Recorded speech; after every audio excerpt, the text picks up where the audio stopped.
Hi, everyone. Welcome to the new and improved Melanie Curran show. As we settle in, I am just going to give a shout out to the new and improved layout, attitude, and vibe of the show. There is a lot to learn when it comes to setting up a show, and I am trying to figure out how. Tonight's show, I am calling Bretagne's musical wind. What is musical wind? Why are we talking about this? Why should I care? Well, ladies and gentlemen, there's a lot here to discuss. And why would you trust me to talk to you about it? Well, I am an American, but I have been to Bretagne. And where is Bretagne? It is located far away in the northwesternmost corner of beautiful France, United States, the globe. Anyway, before we start, I would like to acknowledge the land from where I am coming to you from. This is the unceded and traditional territory of Lenape people, otherwise known as New York. I'm here in Ridgewood, Queens. And as I do with every single Melanie Curran show, I would like to serenade you a little bit with our theme song.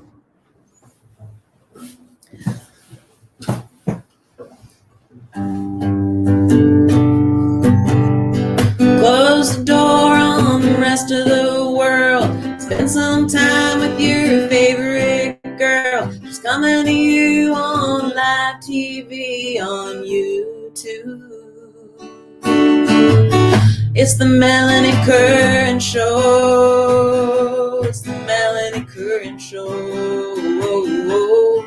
There'll be friends that you know and some that you don't. We'll be talking about things, about where we're from and what we do. And what does music mean to you? Well, we're singing songs and making a difference every day of the week, but especially Friday night.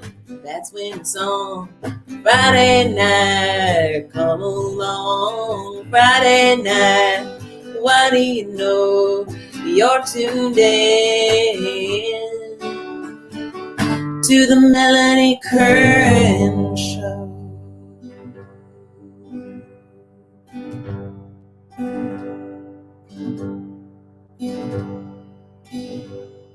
I'd like to take you with me on a trip across the water,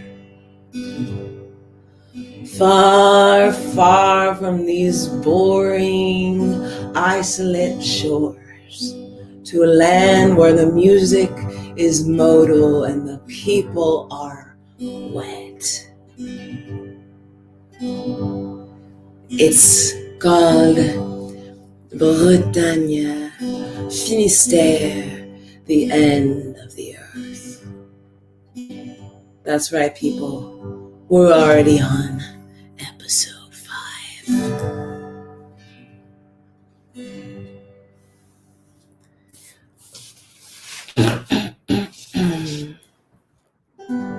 What is carried on the wind? Much. From sounds to speech to song to story. The air contains and moves and holds our many modes of expression. The city of Brest in Bretagne, France, is not one of those quaint cities imagined by the American people or the North American people or the anywhere else people. No. Brest does not contain those century-old alleyways or the lavish monuments often conjured when we imagine that mystical land, France, or any other metropolis inside of it. Quite the contrary. The opposite of our quaintest conjurings, in fact. Brest is a bulwark of brutalist architecture, a city of the mid-century, where cement monoliths and streamlined streets lead out toward a large and gloomy harbor. This is a place so rainy it puts Nia Bay to shame. Yet, this harbor is more vital and crucial than anyone has ever really thought could be potentially possibly possible. This harbor, the Rade de Brest, is so important to the dominion of trade routes and naval might that it was fully occupied by German forces before being then fully demolished by the Americans who liberated it in World War II.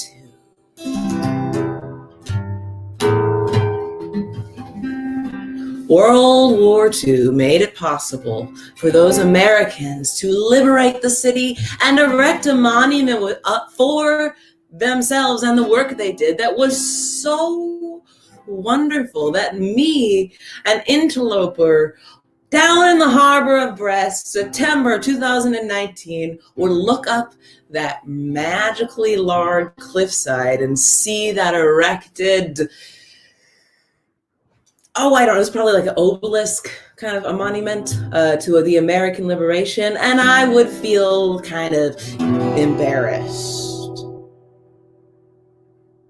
My country's self-congratulatory nature I possess not at all. For I'm a humble ethnographer, traipsing my way across the world, trying to find out a singular and fabulous mystery. What is the wind? What is sound? What is happening around here? If you have any idea what wind is, sound is, or music is, or would like to speculate on this topic, please hit up the comments.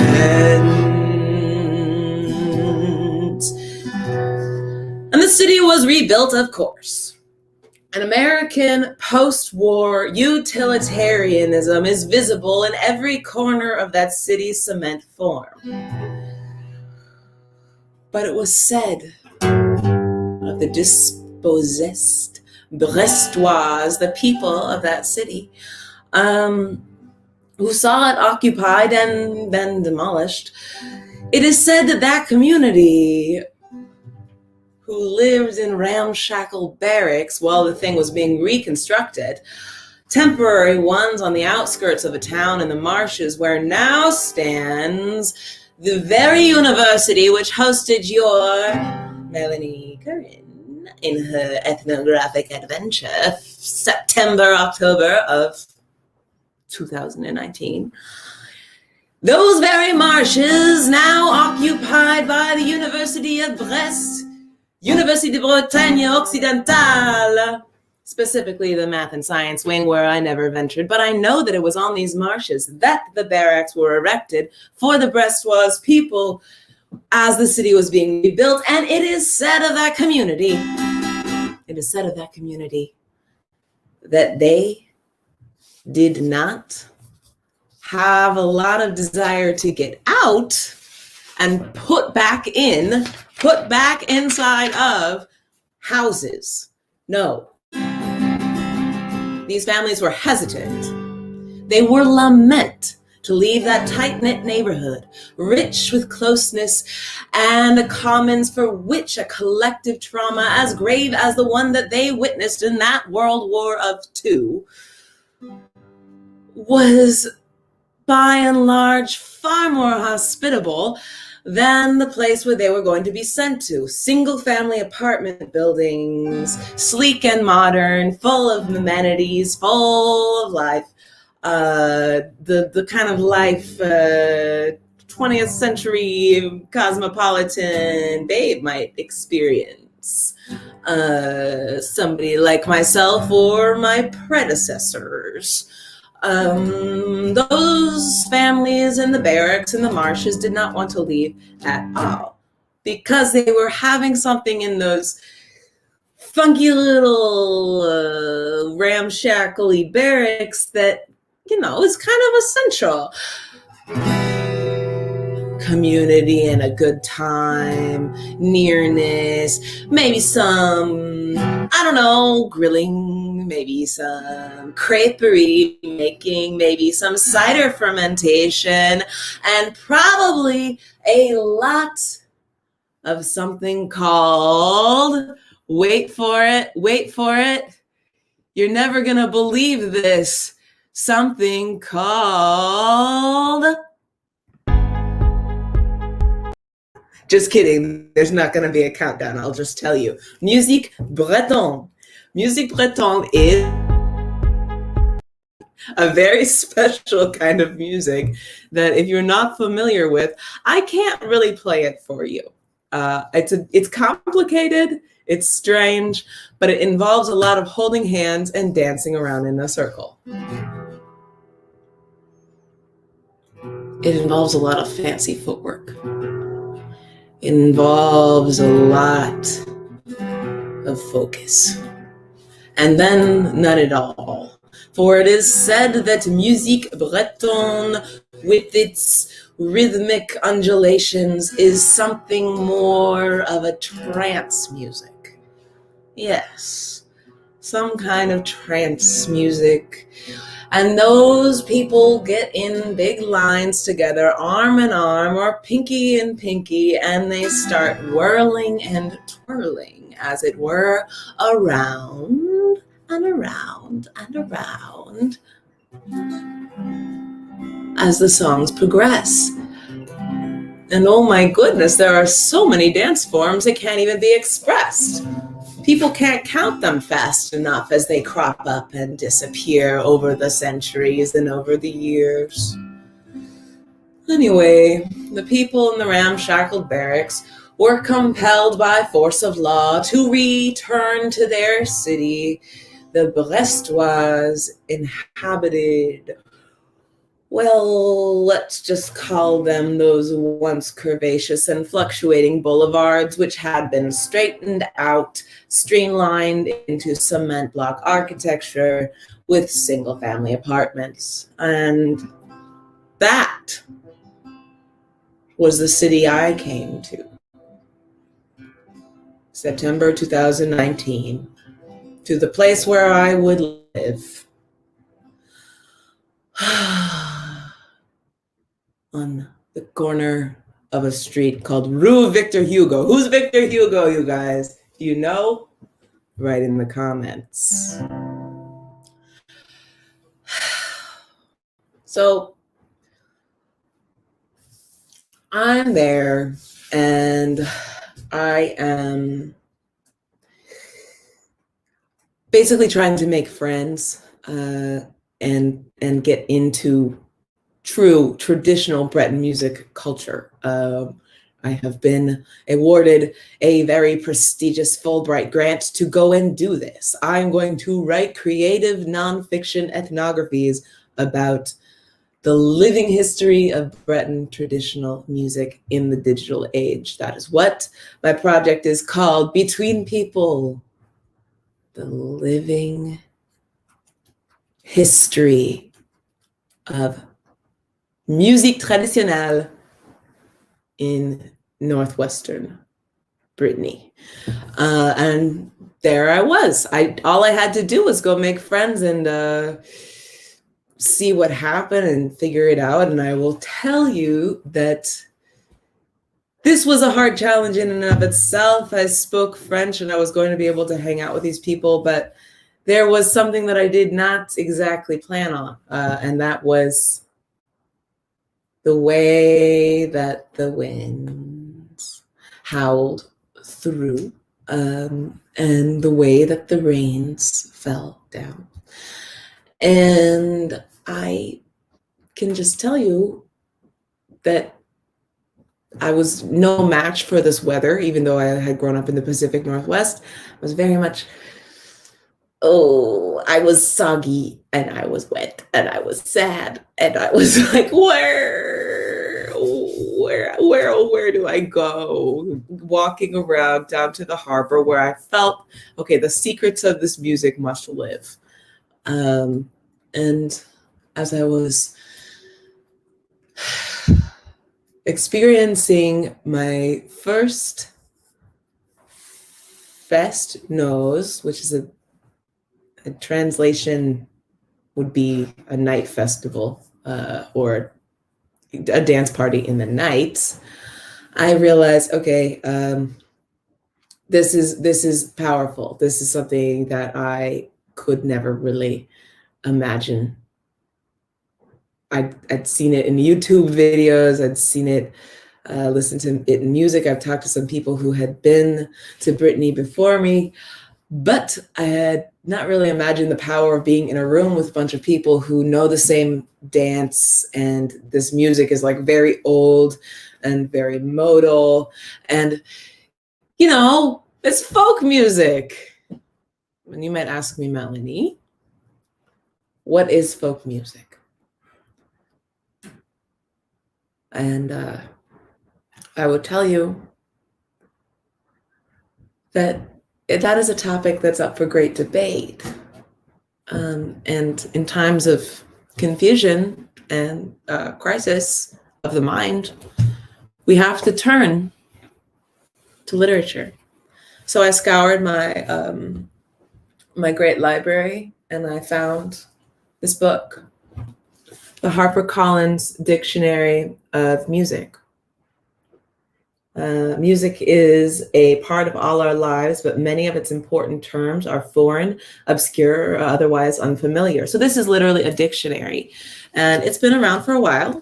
I picked it up sometime after 2005, where it was last checked out of the Kitsap Regional Library, Bainbridge Island branch. I was an avid goer of the book sales in the basement. Anyway, this was first published in 1960 and last published in 1992. So this could have been updated as recently as 1992, but I'm not sure. It could have not been updated since 1960. They may have been like, okay, the definition of folk music, we're not changing it. It's kind of going to stay this way forever, so we might as well not look at this passage, or maybe it's recently revised. By who? That is right, Christine Ammer. What is folk music? Let's find out. Folk music. Music that is learned mainly by word of mouth and therefore changes somewhat in the course of time. Most often, the original composer is not known. The song or piece was written down only many years after it was first heard. And most of the people who play and sing it do not follow a written version. There are, however, exceptions. And then it says, you know, here are some composers like William Foster or Stephen Foster and Woody Guthrie. Like, these guys made folk music written down. She goes on to say, folk music is different from so-called pop music in that its principal purpose is not commercial, but to express feelings, often the feelings of a group of individuals, and not just those of individuals. Okay. Folk music includes a huge variety of types: lullabies, nursery songs, battle songs, love songs, dances, work songs, ballads about historical events, religious songs or spirituals, and some Christmas carols. Despite this great variety, folk songs tend to have certain common features. Principally, they tend to be simple and direct. Okay, whose simplicity are we talking about? What is directness? What do they really mean by that? They tend to be simple and direct, both in music and words. They rarely are sophisticated or subtle. I'm sorry, I think that's a little elitist. I think that's a little rude. But okay. They're rarely sophisticated or subtle, and often, since they express feelings, those don't matter much, do they? They don't matter. They're just feelings. They rarely are sophisticated or subtle, and often, since they express feelings, they tend to be sentimental. Oh, it's the worst. Some folk music is strictly regional, expressing the tradition of a particular group of people living in a particular place, such as the cowboy songs of the American West. Other folk music is national in character, as, for example, the ballads of Scotland or Ireland, many of which relate historical events. And many American folk songs originated in the homelands of the different peoples who settled in America: England, Ireland, Scotland, France, Germany, Scandinavia, Poland, etc., though by far the greatest number are British in origin. Does that list seem incomplete to you? The origins of American folk music are only a couple European countries. Definitely not coming from Black Americans, definitely not coming from Native Americans, definitely not coming from Asian Americans. There's just no way they come from Mexico or any Latin American country. Folk songs are strictly from the European West. Thank you. However, most of the folk songs that are still sung today date back only a few hundred years.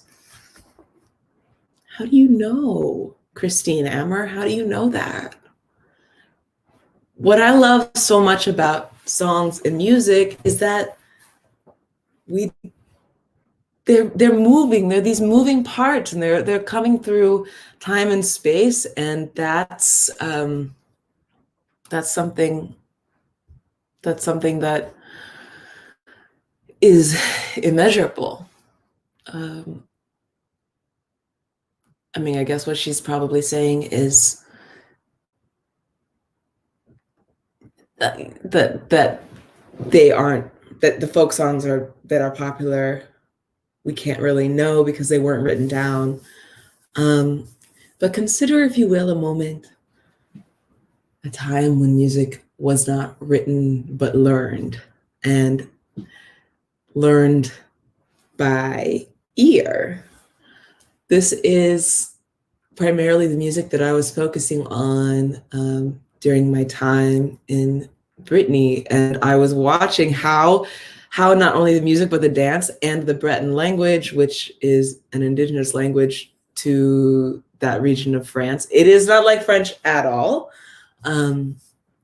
Exists and is passed down, and they had to fight for it because, like a lot of languages in Western Europe and indigenous languages in America and Canada, the language was totally outlawed in public spaces, in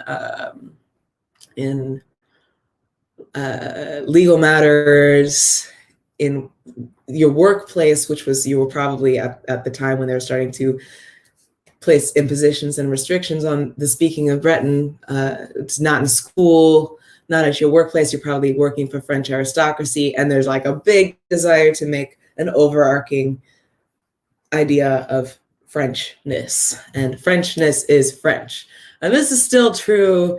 It's a language that I speak. It's a language that I write in and read in, but I don't know if I can ever say that I truly speak French because of how tied it is to actually being French, which is a primarily white French imagined genre. And so much of what we think of as French, typically French, comes from Brittany. The crepes, the striped shirts, both Breton in origin. I mean, I would say even berets that are coming from Brittany. Like they have incredible hats and incredible fashion, especially historic fashion. Oh, what else? Oh, so important. Butter. It's butter, cider, that kind of stuff. critical. Brittany, not a wine country. A lot of fish, a lot of canned fish.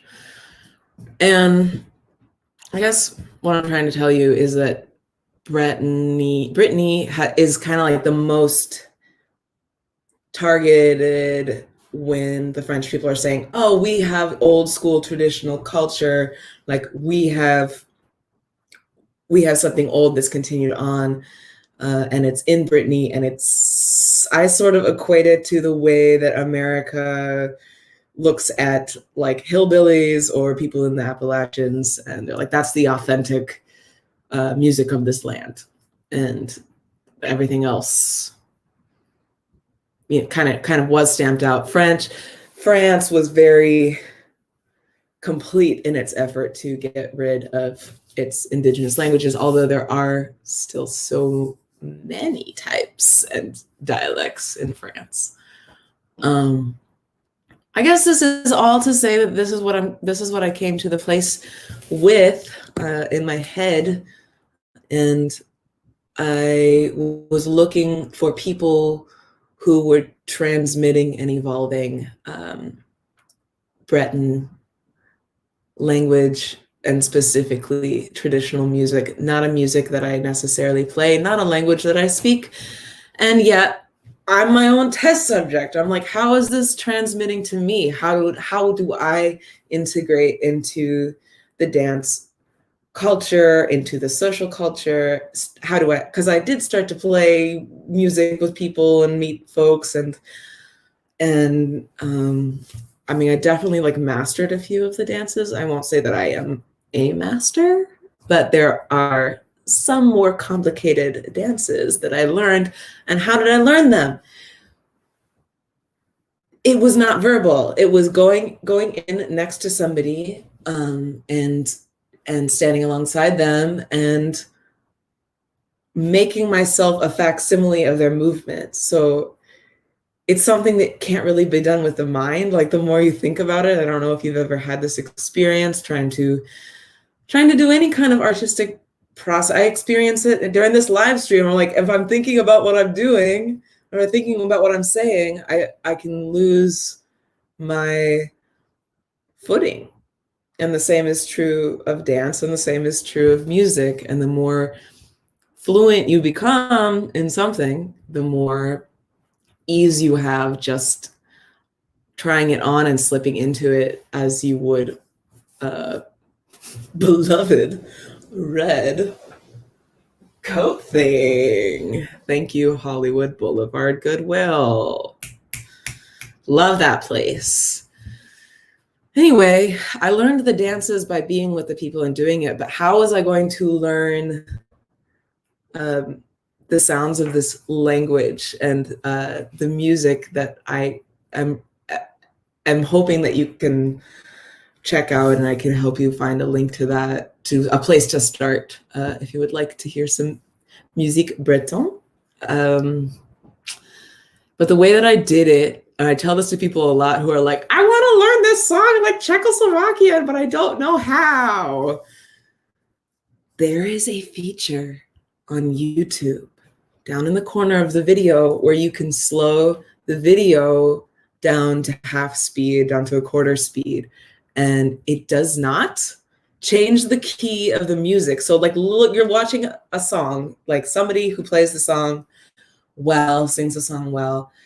If you slow down the video, you can hear the song at slow speed, but in the same key. I mean, usually you'd think about like when you slow down a record player, it makes it go lower because it's lower frequency. This for some reason does not happen on YouTube, and it stays the same volume. Wait, is that true? I'm trying to, well, it was true enough for when I did this that I did not get too distorted in my mind. And I did it with a song that kept popping up in my life as I was spending these first couple of months in Brittany. Like, I think it was probably October or November that I was very enchanted by a song that's called Ikreza Nos, which in Breton means in the middle of the night, au cœur de la nuit in French. and it's beautiful. It's not a Breton song that people dance to. It's a folk song in probably the same idea that this lady is talking about. It's like a 60s folk, I think it's like a 70s folk song written by a guy named Wen Gerwig, who went over to America during this period of migration because it was the 60s. Breton languages outlawed in school, or sorry, it was the 50s. It was the 50s. Breton languages outlawed in schools. You can't speak it. Your country is, like they're probably building Brest at that time, rebuilding it from the bombings, and everything is not so good. So a lot of Breton people migrated to Paris, and a lot of Breton people migrated to New York. And when Gerwig moved to New York, he moved to the Bronx, and at some point he met beatnik legend Jack Kerouac, which, if you're hearing that name Kerouac, this sounds very typical of a Breton name. The abundance of vowels and the hard C at the end, like it's a name you would not see anywhere else but in Brittany. And so Jack Kerouac learned about his Breton heritage through his friendship with Wen Gerwig, and then he came back. They both came back, and Jack Kerouac, I was told at the bar below my house on Rue Victor Hugo, not long after I arrived there, Jack Kerouac, Melanie, stayed in the hotel en face de toi. Across the street from me, there's this kind of beautiful, decrepit looking hotel. I can see out the window of my living room that I guess Jack Kerouac stayed in when he had this drunken sojourn to find his roots in Brittany, at the insistence of his buddy Guernig.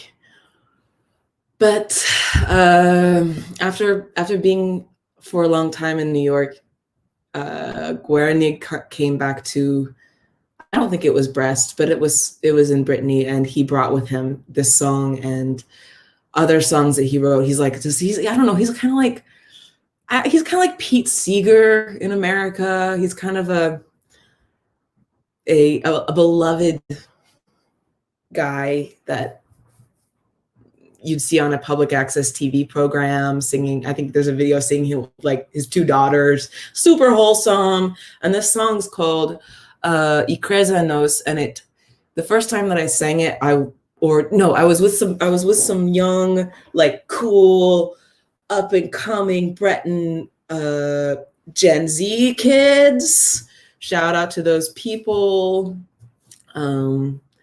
Steren and Florent, those guys, and Leo, they were asking me what song do you like? What Breton song do you like? And I was like, I like Ikrezanos. And I was like, cool, I can think of one. I'm so embarrassed and nervous already, because am I gonna forget the one Breton song that I know in front of these cool kids? Oh God, I'm not cool. Oh God. But I remembered the name, and then I was told it's so significant that you like that song because it is a song that is talking about a wind that blows people, that the songs basically talk about it pushes people to the east and it pushes people to the west. So it pushes people to Paris, it pushes people to New York, and it comes from the earth and it comes from the sea. And yet as it's blowing, it is always reminding us of the need for liberty. And so it's not bringing or delivering liberty, it's delivering migration and movement. But it's calling towards something deeper in the soul, I think, of these people that were losing their homes and their language, of it's like that wind can bring freedom and liberty and autonomy as much as it can bring dispossession and movement and create diaspora. So I after this time when I was like, I'm gonna announce to these cool people that I like this song, and they know that I'm a musician, I have a responsibility now to learn this song. And I did so by going on YouTube and taking many days with Mr. Guernig's video done at quarter speed. And I got a Breton language library or dictionary from the library and this kind of thing, so that I could familiarize myself with the words a little bit. And eventually I was able to write them down phonetically and create a soundscape, like the words themselves. Like if I just pronounce it, it's very phonetic. I mean, it's like how you write when you're a child. And the words, you know, I was kind of making them and doing them with my mouth and not connecting them exactly with my mind and my body at that point. Just making the sounds with this YouTube video as a teacher and this recording of Mr. Guernig, who is a dead person, which also is such an interesting thing about the time that we're living in. We have access to so many recordings of people who are no longer with us. And without getting too woo-woo or ghosty, it's just like you're with that person. You're with sounds that person made that are imprinted somewhere and nowhere at once. And this is the quality of music, and I think we've all experienced it, of it not really having a place yet, or never really settling. It's just carrying. And this is a comment from Sarah. The wind is the original speaker or singer. I think this is true. I think that it's something that I like to hold and consider. Like, this is probably the reason why we open our mouths to talk. I would think about it down at the docks, listening to the wind move through the masts of the sea vessels and hearing the clattering and the clanking and the water on the side of the hulls. I think, like, our words so tied to place and so tied to region that they are actually just imitations of these sounds that are occurring between collisions between the wind and the objects.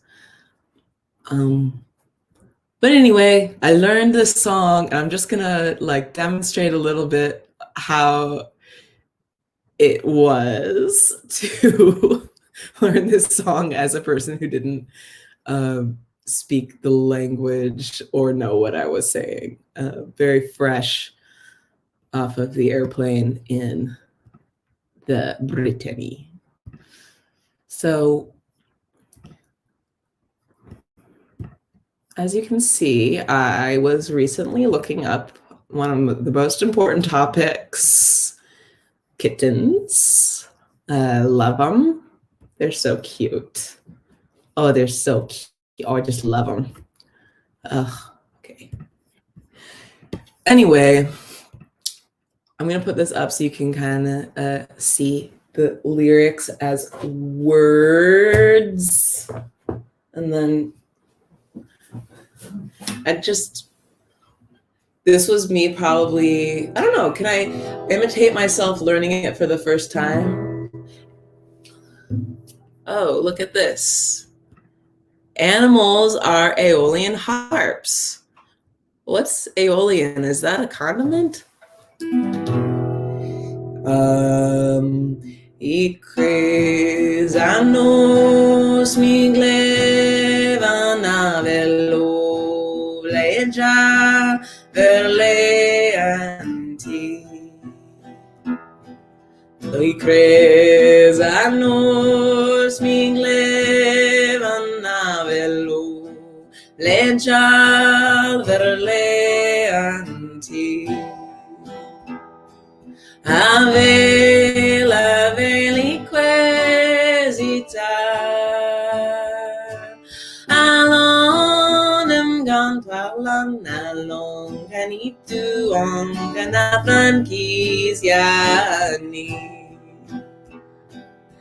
usarete quesan avello legia verle anti. Usa corno iques navello legia verle anti. Ave la veliquesita alonem gantalan alon canitu don canafan kisiani usa doa iques navello legia verle anti. Usa doa iques navello legia verle anti. Ave la veliquesita alonem gantalan along canitu don canafan kisiani Nebun pedu iques navello eve vamba anti. Nebun pedu iques navel bra eve vamba santi. Ave la veliquesita alonem gantalan along canitu don canafan kisiani along canitu don canafan kisiani.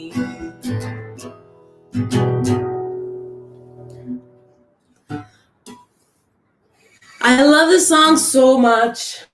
I love it more every time, and I still have not fully incorporated the words into myself, and yet sometimes I have. There's a lot in here that's fun to think about. I like the way that cres, which means the middle, this word, cres, it also sounds like this word, which is the verb for blowing. So my mind draws a connection between a word like this, middle, like the center, the thing that doesn't move, and then like this more active, crazy verb with a Z in it, and like an IT, and it just sounds like movement. And that, I like how that word is. And then you have this one, along, I'm gone, along, do, I can only do it in my head. Along, I'm gone, along, ganitu, dualam, yeah, dualam. Guess what this word means?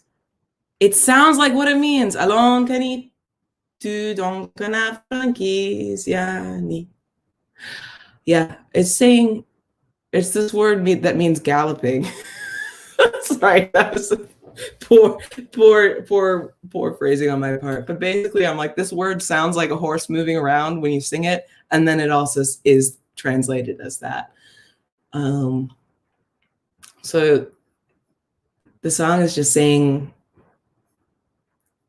it's coming from the east, and it goes on top of it's like blowing on top of a house. So you have this house in the middle of a place, like in deep, dark Brittany, and then you have this wind that flows around it. And every time that it does this, the refrain is like, blow my little wind, blow thusly, command the land in the gallop, come quickly and sing to us our song of liberty. And it's just really, really, really poignant as it moves through the different directions. I like how it's not north, south, east, and west, but from the east and from the west, from the earth and from the ocean. And then it kind of ends with, it doesn't really matter which way the wind is coming. It's like very welcome in our house. And yeah, this was just sort of a little entree into my mind with this song, my mind on this song, and my mind considering the wind. And I just was so thrilled to be in this world. And I was not the only one thinking about transmission of Breton music, nor the only one thinking about how it related to the internet. I think I went to a conference in Brest, like in December, that had Breton musicians in it and like academics. It's just kind of a big hodgepodge of musicians and people who are, you know, in the academy or whatever, thinking about all of, well, the theme of the conference was, I can't remember the exact title, but like the digital age and the transmission, the oral and the transmission of traditional music. It was just like, oh, this is my project. And there's like a whole entire event for it. And this was very, very thrilling to me. And I just was falling in love with what I was seeing. And I was like, I have a whole year in this place to get to know it. And there's going to be, it's like the deepest, darkest time of the year. And it's very insular. And I'm starting to like meet people and get in and play music and get comfortable and make friends. And then I like wrote this really, really long email/love letter to all of the people that I was meeting and was like, you guys not only are the guardian, like you're like lighthouse keepers. The word for lighthouse keeper in French is a guardian. It's like you're like the guardians, like you're watching at the same time that you're participating in the thing.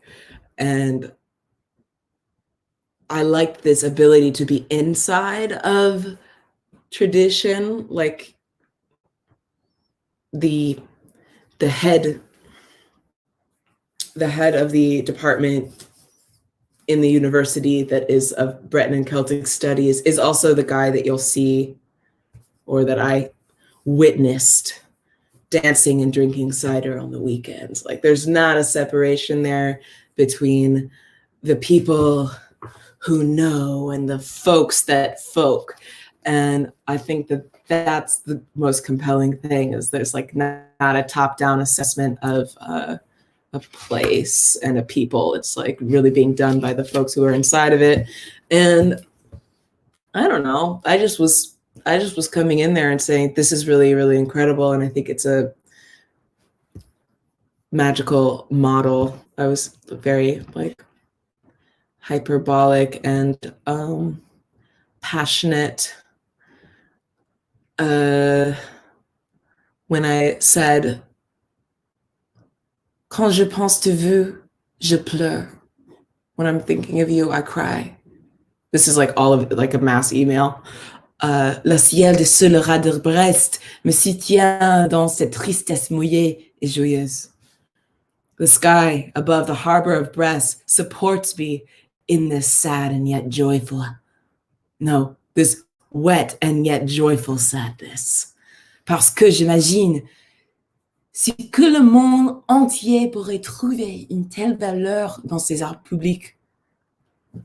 Because I'm imagining that if the world could find this kind of value in its public, communal folk art, leur patrimoine oral, their oral tradition, un lien entre leur histoire et leur présent, a link between their past and their history and their present, et surtout la puissance d'une communauté enracinée, and especially a power in community rooted dans la joie de partager la danse et la musique. In the joy of sharing dance and music, nous pourrions créer un monde de paix. We could create a world of peace, une société meilleure pour tous, a better society for everybody, et un avenir pour la terre elle-même, and a future for the world herself. Yes, folks, this is what I said, because I believe it is true, that by doing everything to support the things that bring us together locally and regionally, which reminds me I'll soon be going to a barbecue in the neighborhood, COVID friendly, of course. I think that the world can change. And it's really interesting. The pandemic came, we went into lockdown. Nowadays, the traditional music in Brittany is done remotely. So people are going onto Facebook Live and sitting in their homes and making comments as the musicians who would be playing for dancers play in their houses, like I have been doing for you here these last couple weeks. And people, I mean, maybe if you live with a partner or a family and you guys know how to dance, you can dance together.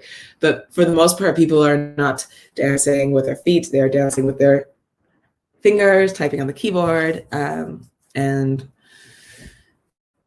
pretty much this is the status of music in Brittany right now and everywhere. And it's a really interesting time because, okay, now the articulations of these traditions are closed and silenced, but there's still blowing around this silence a memory of, I mean, I was thinking about it. I think about it a lot. I think about it when I was listening to Breton music CD that I had. I'm like, I don't have a CD player, but actually my roommate has a CD player. I listened to a CD of Breton music and there I was listening to it. And I just realized, oh my gosh, I feel something inside of my body that is actually the physical memory of walking into one of these small salles, like salle communale, like a grange or a community center, and hearing the first opening notes, which are called un appel à la danse, or a call to dance, and it's just like pulls you in. It's the most like regal, religious, I'm gonna come and be a part of this ancient and noble thing, but it's also like pagan and grungy and funky and like just not in any way feeling like you gotta be super buttoned up or anything. But it's just this beautiful combination. And then when, like I said, when my body would merge with the people around me into doing the same things that they're doing dance-wise, I just felt like this is a real undeniable part of the language as it becomes my blood and becomes my breath and my muscles and my movement, and it doesn't really leave. So I guess an Aeolian harp is a musical instrument played by the wind. Thank you. That's about all for tonight. I just wanted to come on here and have a talk about all of these things that I've been thinking about, especially following the pandemic. There's a lot of questions we still have to answer. One of them that I'm wondering is the internet like the wind now? Am I coming to you on the winds of tech? Yes, I am. I'm going to keep doing this show, and I really appreciate you being here and listening, and hopefully being entertained. I'm gonna come back on Sunday and probably do just like a honky tonk time, just a little honky tonk time, honky tonk. I think I might also have a guest who grew up with some fun honky tonk country music obsessions and is now a history scholar, and she might be fun to talk to. I'm just gonna keep trying to bring crazy guests on here and make jokes and try not to take this stuff so seriously and preciously. And I'm gonna try to make a Patreon account so I can get some money and hopefully pay the people in my life who are helping me out and supporting the show, coming on the show, and like get some equipment to pay myself. I appreciate if you have any extra cash on hand to throw it through the Venmo portal located on the screen. Thank you so much for coming, and I really hope you have a wonderful evening and daytime and nighttime, whatever time it is for you. Thanks for listening, and I will see you on Sunday next week or whenever we meet next. Thank you for listening to the Melanie Curran Show.